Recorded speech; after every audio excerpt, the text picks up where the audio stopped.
The Waffen-SS, who joined the Foreign Legion in the aftermath of the Second World War. France was in shambles, having been occupied by the Germans for most of the war. Even though the fighting in Europe was over, France's overseas colony of Indochina was in revolt, and the ravaged nation desperately needed soldiers to stamp out the rebellion. Exhausted after years of war and occupation, they were forced to tap into a new pool of manpower, which came from an unlikely source.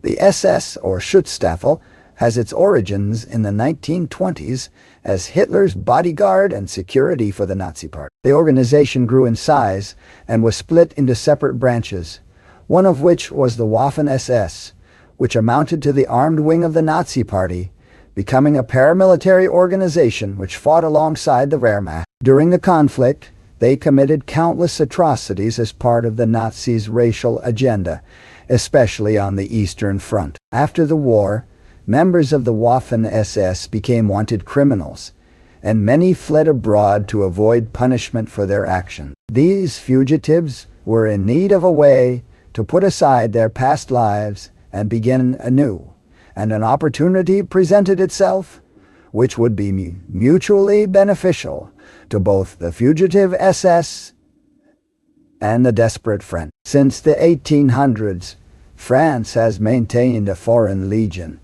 a military unit that was composed of non-French nationals, though French citizens can join if they wish. One of the hallmarks of the Legion is its openness to taking on recruits with debatable backgrounds. Historically, the ranks have been filled with criminals, vagabonds, and other outcasts from society that are looking for a fresh start. Today, standards are somewhat more strict, with criminals wanted by Interpol, as well as hardened criminals, such as murderers and drug traffickers, not being accepted, though they will turn a blind eye to other, lesser crime. In fact, having a petty criminal record is highly favored, since the recruit is more likely to want to leave his past life behind, making them more devoted to the Legion. The only other restrictions are the age, mental capacity, and physical fitness of the recruits. Any man between 17 and 40 years old, in good mental and physical health, from anywhere in the world, regardless of ethnicity, religion, political affiliation, status, or wealth, education level, or any other factor, can and have been accepted. No further questions asked. Those looking to start afresh get the opportunity to do so by serving in the Legion. In fact, anonymity is a requirement, with new recruits being forced to enlist under an assumed name, called an anonyma, only being allowed to use their real names if they so choose, after a certain length of service. This system is perfect for those who want to leave behind past transgressions or avoid prosecution for their crimes. Now, boots off the ground for a second and look to the sky. If you're a fan of intense aerial combat, historical battles, or just love a good challenge, we've got something you'll want to check out. Wings of Heroes is a World War II themed game that throws you right into the heat of epic fights. Whether you prefer agile fighters or massive bombers, this game has something for every pilot. The variety of game modes makes it even more exciting. You've got Domination, where you capture control points, dogfight for pure team-based chaos, and if you really want to test your skills, try the Ace mode. It turns off the auto-aim for a true flight sim experience. One of the things we love about Wings of Heroes is the customization. You can fine-tune your planes with upgraded engines, armor, and weapons, creating your own unique warbird for the battlefield. Plus, they're constantly releasing new planes and updates, keeping the game fresh and engaging for the long run. So what are you waiting for? Claim your spot in the sky and download Wings of Heroes today for free by clicking the link below or by scanning the QR code on screen now. You can also use our unique code SimpleHistory for a free skin on a starter plane. It's perfect for those jumping into the cockpit for the first time. Germans have always had a major presence in the French Foreign Legion. Just before the World War II, It was estimated that around 80% of the Legion's NCOs were of German origin. After the war, conditions were ripe for a large influx of German recruits. The nation was occupied by hostile powers, and many former soldiers fled potential retribution by joining up with their former adversaries, taking advantage of required anonymity. In fact, so many enlisted that, according to a New York article from May 1947, up to 80% of a 5,000-man unit sent to French Indochina were Germans, mostly recruited from Palau. These men were described as being in their mid-20s, and whose only profession was war, making them, in the words of the article, true mercenaries. For members of the Waffen-SS, this was a way for them to avoid being placed on trial for their crime. Even with the Legion's policy of anonymity, however, there are limits to what they'll turn a blind eye to. Due to the atrocities they committed, the SS members would not admit to their previous association with the organization, but portrayed themselves simply as normal German soldiers, hoping to slip by the screening process. There was one major complication with this.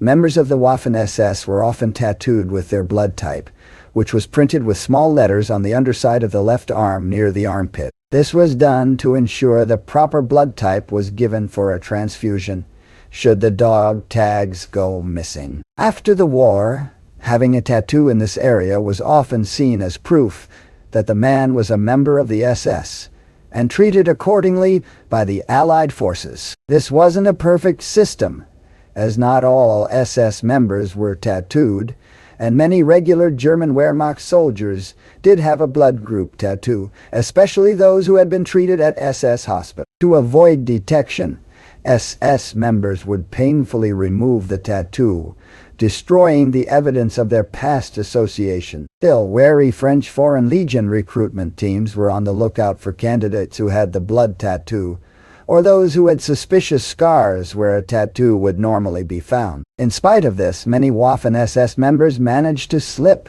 by the screening process and join the Legion, evading detection, particularly in the years right after the war, though eventually the French authorities would crack down on the recruitment process with more efficiency as time went on. After induction into the Foreign Legion, the legionnaires would be sent to Indochina, what would later be called Vietnam, to quell the ever-growing insurgency there. The Legion's troops were a badly needed source of French manpower in an increasingly difficult situation. The Legion would play a pivotal role in the conflict, including the disastrous final siege at the Binh Phu in 1954, when the Viet Minh Communist fighters overran the French garrison. So, does the claim that large numbers of SS members joining the Foreign Legion hold any weight? It's hard to say, but more than likely no. Determining how many of the legionnaires were former members of the SS is at best a daunting task. There is no doubt that large numbers of Germans ended up in Southeast Asia, with some estimates placing the total number between 35,000 and 50,000 during the 8-year-long French military operation against the Viet Minh. The challenge is determining whether these men were SS members on the run, former members of the Wehrmacht who were looking for a fresh start, or simply young German men who saw service in the French Foreign Legion as a better alternative to living in post-war Germany.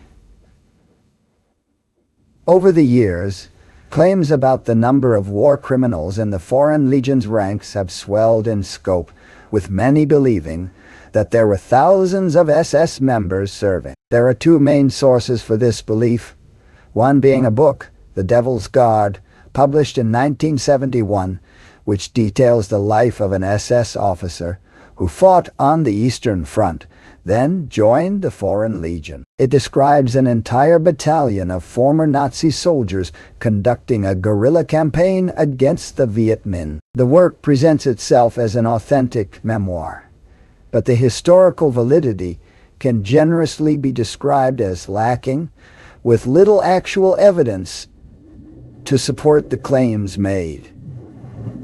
and today it's considered a work of fiction. Compounding this were the Viet Minh themselves, who, after capturing thousands of French troops at Dien Bien Phu, claimed that there were large numbers of Waffen-SS in their ranks. They never produced any evidence to back up these claims, and it is possible that they considered all Germans to be fleeing war criminals, or at least described them as such. Regardless of reasoning, there is little, if any, evidence to support the claim that thousands of SS members had joined the Foreign Legion and fought in Indochina. To summarize, it's known that after the war, a large influx of German recruits flooded into the Legion.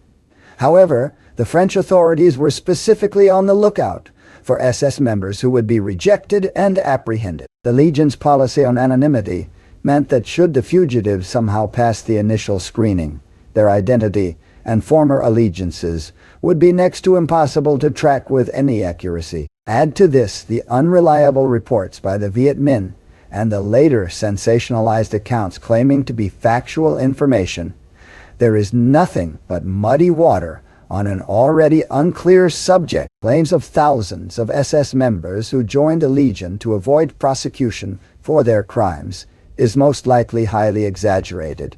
And while no doubt a few did escape justice in this manner, the number is likely very small, though the truth has been lost to history.